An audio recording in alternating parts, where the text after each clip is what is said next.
Oi, bonitos, tudo bem? Tô passando por aqui pra gente conversar um pouquinho sobre as dificuldades que a gente encontra em sala de aula, principalmente no processo de alfabetização dos nossos alunos. Eu tenho certeza que se eu pedir para vocês listarem aí quais são os desafios, os obstáculos que vocês encontram neste processo, não vão ser poucos. E com certeza nesta lista vem ali no topo dela a questão da falta de atenção, muitas vezes falta de motivação que a gente percebe muitas vezes nos nossos alunos. Também a questão da sala cheia, heterogeneidade. Enfim, são vários desafios, né, pra gente lidar, mas a gente precisa pensar que a gente pode fazer uma prática que realmente a gente consiga atingir esses alunos, e é sobre isso que a gente vai discutir aqui. E além de todas essas dificuldades, nós vamos ainda ter os nossos alunos com transtorno de aprendizagem, né, com os distúrbios do neurodesenvolvimento, são os nossos alunos atípicos que têm aí os problemas neurológicos que podem, então, interferir a aquisição, a retenção e a aplicação das habilidades, assim como também podem envolver a disfunção aí da memória, da percepção, da linguagem, da solução de problemas, enfim. Então, como é que a gente lida com essas crianças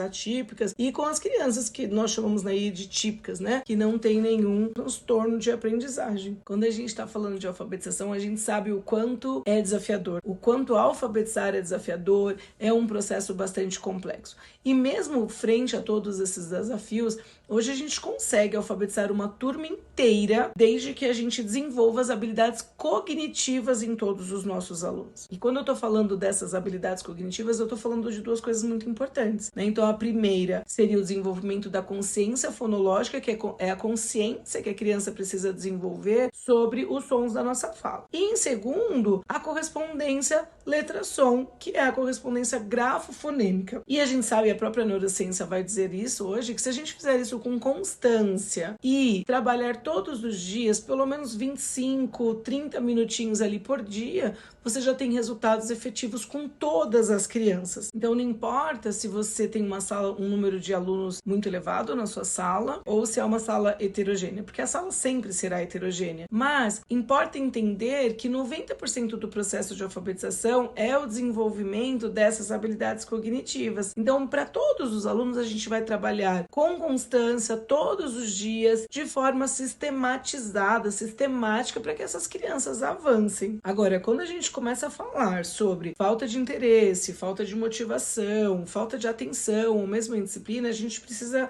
entender o que está acontecendo com aquela criança, porque muitas vezes essa criança ela está desinteressada, muito agitada, justamente porque ela não está alfabetizada e ela vê os coleguinhas num processo mais, adiantado, digamos assim, que o dela. A gente sabe que isso, é relativo, a gente tem tempos para isso acontecer, mas às vezes está a sala inteira e aquela criança não, então ela se vê excluída daquele processo. Então, a primeira coisa é olhar para isso. Se ela não está alfabetizada, eu preciso alfabetizar. E aí, a gente tem como melhorar também o nível de motivação e de atenção dessas crianças. Como que a gente faz isso? Engajando. E para a gente fazer esse engajamento, a gente precisa trabalhar com a instrução explícita. Então, preste atenção que nós vamos ter por muito tempo práticas extremamente tradicionais, fragmentadas, isoladas, mecanizadas. Vocês sabem do que eu estou falando aqui na alfabetização, assim como na educação como um todo. Mas também a gente tem um momento na educação que vai dizer que a criança ela vai aprender conforme ela for tendo contato com as coisas. E hoje, quando a gente parte para uma abordagem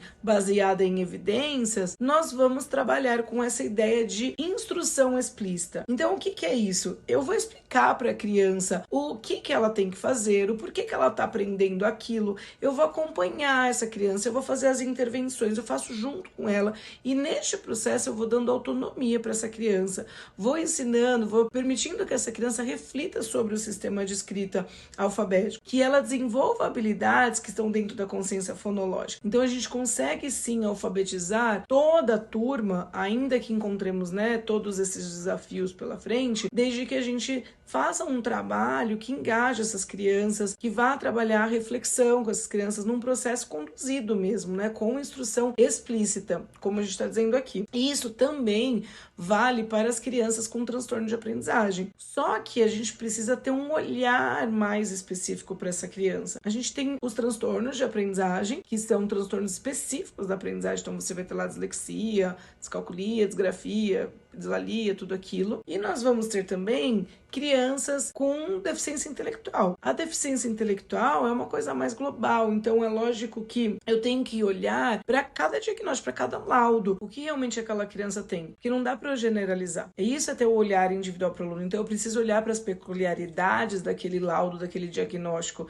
Você pega lá uma criança que tem síndrome de Down, quais são as comorbidades que acompanham, né? A gente sabe que, por exemplo, a principal delas é a deficiência intelectual. E aí ela é leve, ela é moderada, a mesma coisa num autista. Quais são as comorbidades? Então eu preciso ter um olhar específico para essa criança, mas eu quero que vocês entendam que as habilidades cognitivas, que a gente está falando lá de consciência fonológica e o trabalho com correspondência grafofonêmica, ela é a mesma para todas. O que vai modificar é esse processo de acompanhamento, de eu olhar para essa criança, entender o que ela consegue fazer, o que não, se é leve, se é moderado, qual que é o grau. Então, olhar para essa criança, entender quais são as necessidades, né, as dificuldades que ela está tendo nesse processo e estruturar essa orientação, essa instrução, acompanhar mais de perto, lógico que num ritmo diferente, no ritmo dela, né? Lógico que aqui eu vou repetir mais as habilidades de consciência fonológica, eu vou trabalhar com menor quantidade de letras, com atividades multissensoriais, com material muito mais concreto, o máximo possível,